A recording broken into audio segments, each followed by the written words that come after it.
ဟုတ်ကဲ့မင်္ဂလာပါ KS2 Technology မှာကြိုဆိုပါရစေကျွန်တော်ဒီ view မှာဆိုရင်တော့ stock adjustment function နဲ့ပတ်သက်ပြီးတော့ကျွန်တော်ဒီလုံးဆောင်ရတဲ့ပုံစံလေးကိုပြပြမှာဖြစ်ပါတယ်ကျွန်တော်ဒီ stock adjustment ဆိုတာကတော့အဓိကတော့ကျွန်တော်ဒီ stock တွေ manage လုပ်တဲ့အခါမှာကျွန်တော်ဒီမကိုက်တဲ့ stock တွေဒါမှမဟုတ်ပျက်စီးသွားတဲ့ stock တွေအလေးလွင့်ဖြစ်သွားတဲ့ stock တွေအဲ့တွေကိုကျွန်တော်ဒီ manage လုပ်တဲ့အပိုင်းမှာအသုံးပြုလို့ရတယ်ပေါ့နော်အဲဆိုရင်ကျွန်တော်ဒီ stock adjustment ကိုသွားဖို့တော့ကိုကျွန်တော်ဒီ stock adjustment ပေါ့နော်အသစ်ထည့်ဖို့တော့ကို stock adjustment အောက်က stock adjustment အနေနဲ့ဝင်လိုက်မယ်ပြီးရင်ကျွန်တော်ဒီ stock adjustment လုပ်မဲ့ဆိုင်ရဲ့ location နေရာကိုရွေးပေးမယ်ပေါ့နော်ပြီးရင်ဒီ stock adjustment ဟာ normal လား abnormal လားပေါ့နော်ပုံမှန်ဖြစ်နေဖြစ်ကြဖြစ်တဲ့ဟာပေါ့နော်ဥပမာဆိုရင်ကျွန်တော်ဒီပုံမှန်အနေနဲ့ show ရတဲ့ကျွန်တော်ဒီတချို့လုပ်ငန်းစဉ်တွေရှိရပါတော့အဲ့လိုအတွက်ဆိုရင်ကျွန်တော်ဒီ normal အနေနဲ့သုံးလို့ရတယ်ကျွန်တော်ပုံမှန်မဟုတ်ဘူး abnormal အနေနဲ့ကျွန်တော်မှတ်ထားလို့ရတယ်ပေါ့နော်ပြီးရင်ကျွန်တော်ဒီ adjust လုပ်မဲ့ stock ကိုကျွန်တော်ဒီမှာပစ္စည်းကိုကုတ်နံပါတ်နဲ့ပဲဖြစ်ဖြစ်ကျွန်တော်ဒီပစ္စည်းနာမည်နဲ့ပဲဖြစ်ဖြစ်ရှာပေးလို့ရတယ်ပေါ့နော်အဲဆိုရင်ကျွန်တော်ဒီမှာပစ္စည်းတစ်ခုကိုကျွန်တော်ဒီရှာလိုက်မယ်ပြီးတဲ့အခါကျရင် stock adjustment ကိုကျွန်တော်ဒီပစ္စည်းကိုရော့ကျင်နေဆိုရင်ကျွန်တော်အခုဒီတိုင်းပဲ1တစ်ခုရော့ကျင်နေဆို1ဆိုပြီးတော့ထည့်ပြီးတော့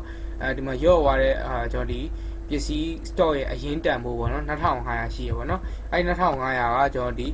ပတ်စံပြန်ရတာရှိရပေါ့နော်ဥပမာဆိုရင်အကျော်ပြန်ရတာမျိုးဒီလိုမျိုးရှိရဆိုရင်ကျတော့ရတဲ့ပမာဏကိုကျွန်တော်ဒီမှာထည့်ထားလို့ရတယ်ပေါ့နော်မရဘူးဆိုရင်တော့ကျွန်တော်0အနေနဲ့ပဲရေးပြီးတော့ save ရေးလို့ရတယ်ပေါ့နော်ဒါမှမဟုတ်နောက်ထပ်ပစ္စည်းတစ်ခုပေါ့နော်နောက်ထပ်ပစ္စည်းတစ်ခုကိုကျွန်တော်တိုးကျင်တယ်ပေါ့နော်ပစ္စည်းကကျွန်တော်ဒီ stock မှာရှိတာထက်ကိုပိုနေတယ်ပေါ့နော်ပိုထွက်လာတယ်ပေါ့နော်အဟောင်းနေပါရဝင်လာတယ်ဆိုရင်ကျွန်တော်ဒီ stock မှာ minus အနေနဲ့ထည့်ပြီးတော့မှတ်ထားလို့ရတယ်ပေါ့နော် -1 ဆိုပြီးတော့ထည့်လိုက်တဲ့ဆိုရင်ကျွန်တော်ဒီမှာ -1 အနေနဲ့သူဝင်လာပြီပေါ့နော်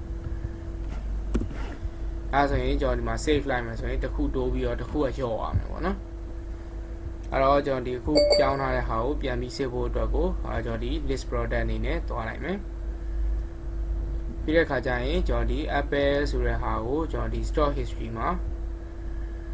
ကြည့်လိုက်မယ်ပေါ့နော်ဒုတိယ app ပဲပေါ့နော် product stock history မှာကျွန်တော်စစ်လိုက်မယ်ဆိုရင်ကျွန်တော်ဒီ stock adjustment အနေနဲ့ရော့ထားတယ်ဆိုတဲ့ဟာကိုကျွန်တော်တွေ့ရမှာပေါ့နော် stock adjustment ကျွန်တော်ဒီမှာဒါကျတော့ +1 အနေနဲ့တိုးလာမယ်နောက်တစ်ခုကကျတော့ကျွန်တော်ဒီရှင်တွေကကျွန်တော်ဒီ product stock history မှာတွားပြီးတော့ကြည့်လိုက်မယ်အဲဆိုရင်ကျွန်တော်ဒီ stock adjustment မှာ -1 ဆိုပြီးတော့ဒီကောင်ကျတော့-1 အနေနဲ့နှုတ်သွားရှိမှာ